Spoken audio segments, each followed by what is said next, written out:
kind of thing is not given enough importance, and the public, we should take some action in terms of being watchdogs for these kind of natural resources around the world, that some people just don't grab it through their political whatever power, and then they decide who gets the water and who doesn't, and how much you have to pay for it down the road. Less than 12% of the water on the planet is safe to drink. Less than 12. Yeah. And by 2025, it'll be the most valuable commodity on the planet.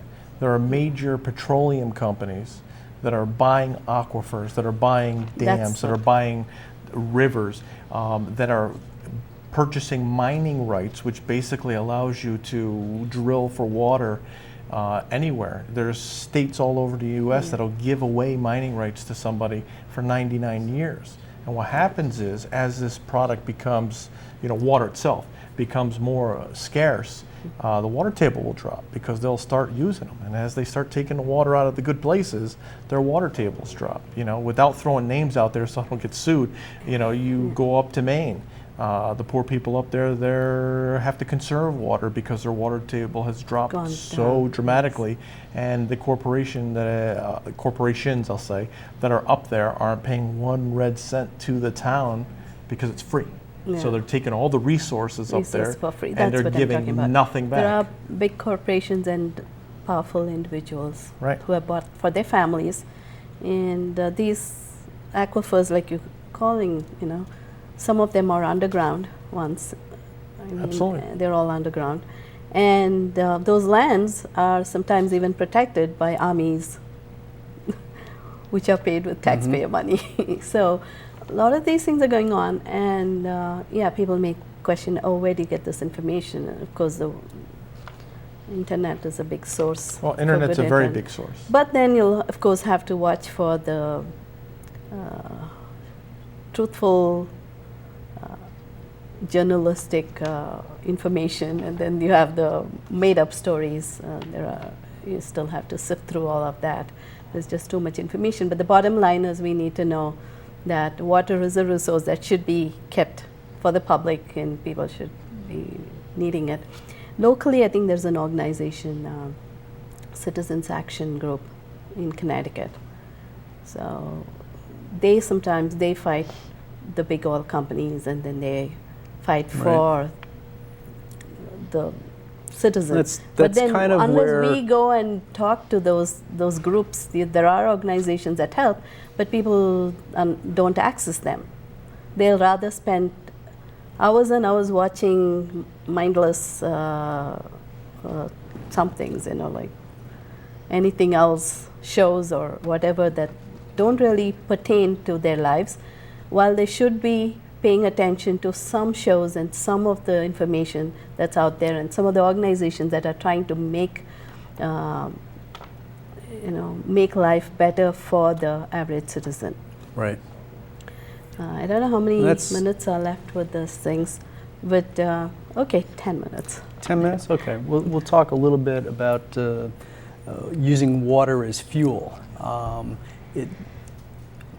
To get back to the mind, body, earth connection, it is all connected. It's you're on the water fast, and the water goes into your body, and your body is feeling better, and we're using biodegradable bottles that aren't going into the landfill, so the earth has a chance to breathe.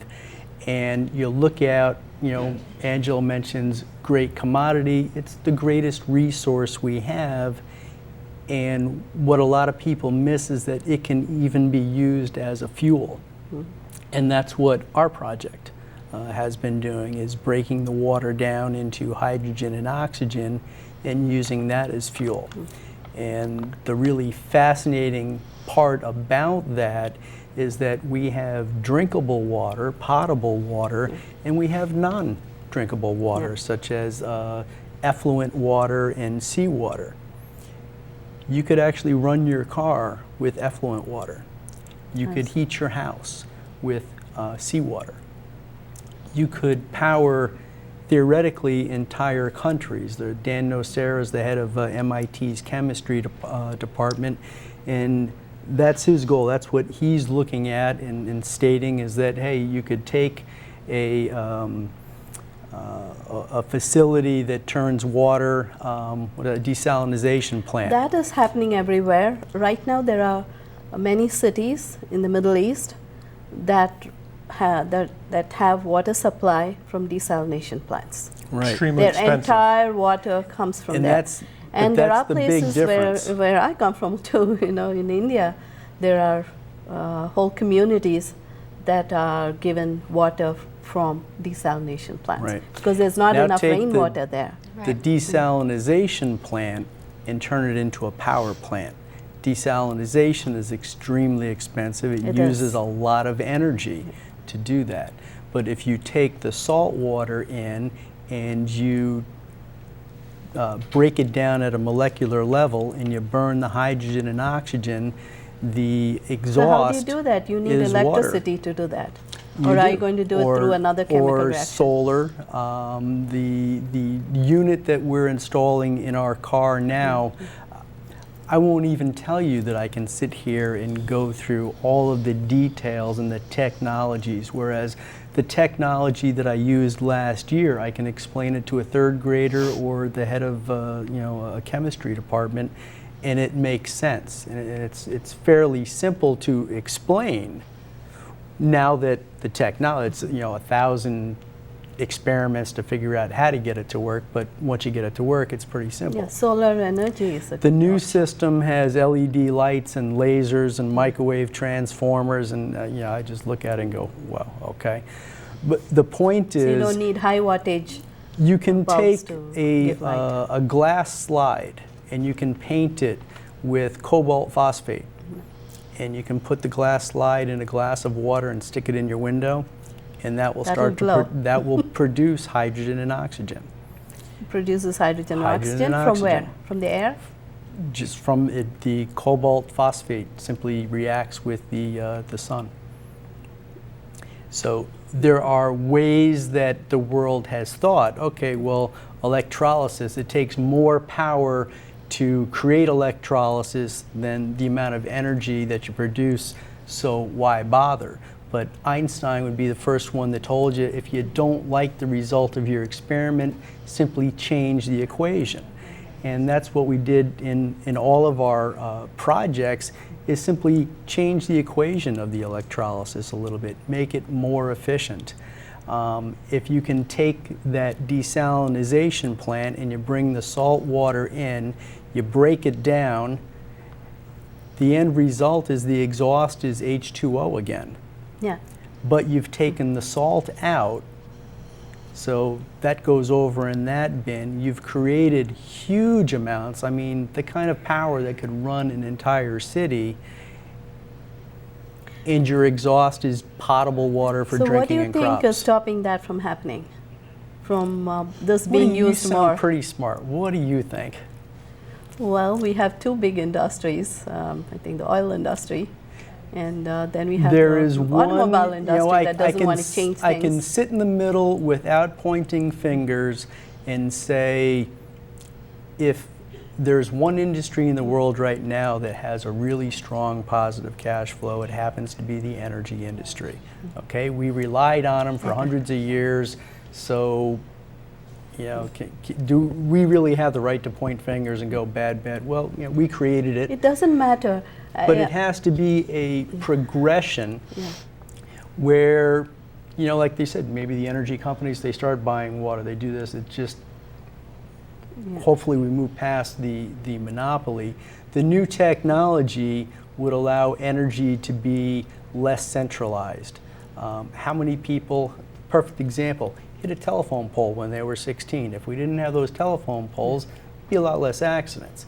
How many people have gotten electrocuted? Okay, I mean, and you lose, I think, 35% of the energy through transmission. So if you're producing energy over here, you're throwing it on the transmission line, you lose 35% of it. So versus creating there are all different the formulas energy, I've seen on create on all that, the energy you depending want on the way they are Right. insulated. with a couple of gallons of water yeah. every day. I know. One thing is, if something can be done, even on a small scale, I think it's important for everyone to know that every person that has this, any good idea matters, and you should keep doing it and get more support, and not be afraid of the big guys. That's important, I guess. Again, maybe from our previous shows, teamwork and facing adversity, I think you have it all. Yeah. Absolutely. Yeah. Well, we have 3 minutes. Shelley, I'd like you to comment on, what we've talked about so far with water, other than for our body alone. I think that these guys have a wonderful product, and they're working towards solutions, and solutions are good things, I mean, I think we all want to be part of the solution, but we don't know how. And I love that they have this Green Fest coming up, in which someone like myself, I'm not an engineer and not a mechanic, but just by going to Green Fest, I can learn more. Knowledge is everything, and I feel like I'm a part of the solution.